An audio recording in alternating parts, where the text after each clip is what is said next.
Your predecessor, Jan Khama, he is in South Africa. You want him extradited because there's a warrant against him for illegal possession of guns. He says, I'm not going to come back because my life is at risk, especially I'm afraid that I'll be poisoned. What is your answer to that? It's shocking. First, let me make a correction. He's not in South Africa because I think they had him out. He's in Eswatini right now. Yes, he did apparently, is alleged to have said he's afraid of being poisoned. But, if you look at our the history of either killings or murders of persons in Botswana and the methods used, poisoning is not one of the ones we know best. But of late, he seems to be an expert. You must ask him. He seems to know a lot about poisoning.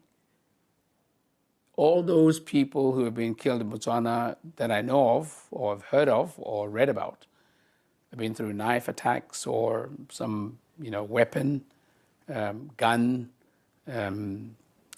etc. Or but poisoning is rather new, and I don't know where that comes from because there's nobody that I know of who has an interest in his dying.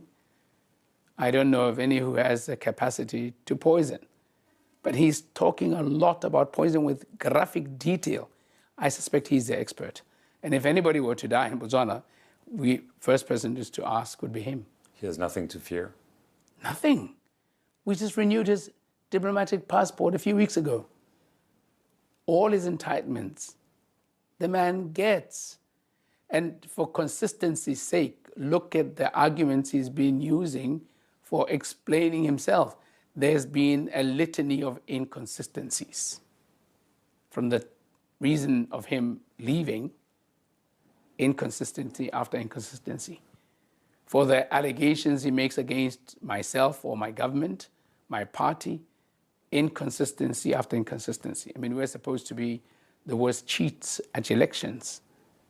There's no change in the way elections are held since the time when he was president.